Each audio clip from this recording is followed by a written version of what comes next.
Hey guys, Jimmy here with another video. So today I want to be talking about one of my more recent purchases, the Cimarron Pistolero chambered in 45 long Colt.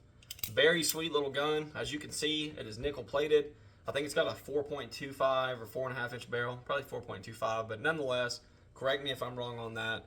But initially I purchased this firearm because I was looking for a single six, Colt single action Army revolver, because that's, I had the 45 long Colt and the Henry Gold Boy, which I really love. It is a smooth shooting firearm. There's no recoil.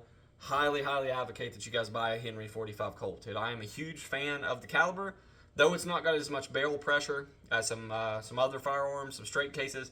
It is a behemoth of a round. I mean, you're talking 250 grains on some of these bullets plus coming out of there. Now, you can almost watch that round hit the target because it's very slow. Think of it like a shotgun slug, but anything you hit with it, it's done. I mean, it's done for. There's no bringing it back. It is a big round. And you can actually buy some bear defense rounds for the 45 Colt that'll bring you up to 44 rim mag ballistics, but that's a whole nother video. So initially when I unboxed this baby, I got it for around $500 or so from a distributor called Davidson's. If you guys are interested in me ordering one, you can look me up on Facebook or contact me by email. It is Lima Charlie Firearms LLC, and I can order you guys one of these and send it to your home state, and you have to do the FFL transfer, of course. But nonetheless, this was a good looking gun and a very quality gun for around $500. Now, one thing I didn't notice, and it might have been user error, when I first went to load this bad boy, if you'll notice, there's 2 clicks on the hammer. Okay, I'll let you guys hear that. Okay, you hear that? And that second click is what allows you to load this thing. Okay? Now, the reason it's loaded is because I'm going to show you guys how my loadout is on this thing and why here in a moment. But nonetheless, when I would pull that hammer back, you've got that first click, which is so that it can rest. The hammer can rest in a locked position instead of being against that primer. Now, in the old cowboy days, they would carry these things on an empty chamber, so if they dropped it, it wouldn't hit that hammer and transfer that energy into the primer, making the gun go off, negligent discharge, if you will. So you pull that thing back to that second click, and then that's how you load it. And you've got a pretty sweet extractor here. If you guys see, you can see I can push that round right out with that extractor on the end of the barrel. Very smooth.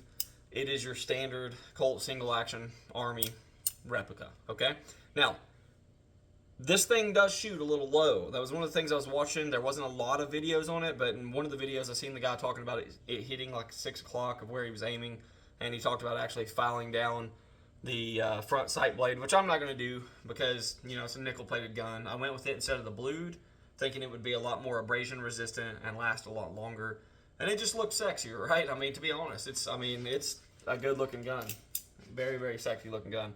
So that's why I went with it. Now, it's made by Cimarron, which is essentially Uberti. I think they're Italian. Correct me if I'm wrong, but from the little research I did, I think they're Italian and imported to Texas, and that's where they're made. But I have no problems with that. I have no problem with it not being a Colt because I would have paid 8 times more. Now, if I could afford the Colt, of course I would get it because like I said, I'm a Western fanatic. But I don't really see any quality differences. I've held the Colts and played around with them. Don't really see any quality differences in this Cimarron versus a Colt. Now, one thing I would have liked to have seen with this firearm was a ivory or pearl grip, pearl handle. It would just, with this thing being nickel plated, it would have made it look a lot better if it would have had an option for, a white grip instead of just this walnut. Now, the walnut is nice. When you smell it, it smells like old. You know what I mean? Like you smell your grandparents' safe, or if you are a grandparent, you smell your own safe. You got all that old money, all those Liberty dollars in there, and you smell it. That's what this thing smells like. So I actually like that smell, but it is a good quality wood. Just would have liked to have seen some different grip or handle options, but for the money, you can't beat it. Now, like I said, it does have 4 clicks. That first click, I don't know if that was a feature on the other cowboy guns, being the original ones. Like I said, they used to carry on five cylinders. Full, they had 5 rounds loaded, and then the empty cylinders where they rested that hammer so if they couldn't drop it and it go off in a negligent discharge.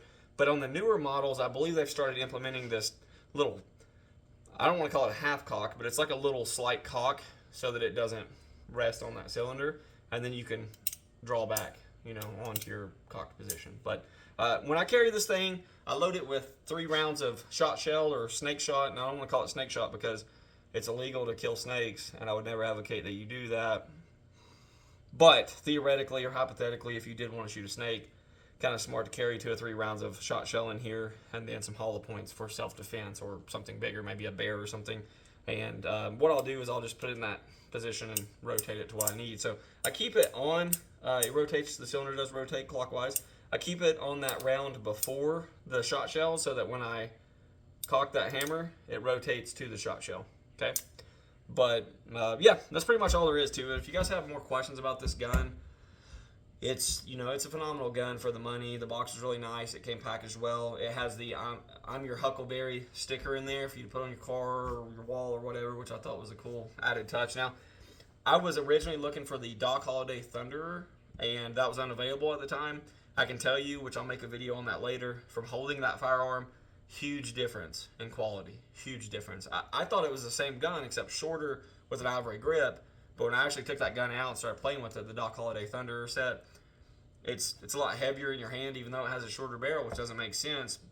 But yeah, I'll make a review on that gun later. Maybe if you guys want to see it, tell you what I think about it. But I would highly advise getting this firearm for $500 or around that, in that neighborhood. You cannot beat this Cimarron Pistolero. So thanks for watching this video. Hope this helped you guys in your purchasing decisions. Sorry if I didn't cover everything, but yeah, please subscribe to my channel so I can keep making videos. I know it's kind of all over the place, but like I said, Jack of many trades, right? I like to make a lot of different videos.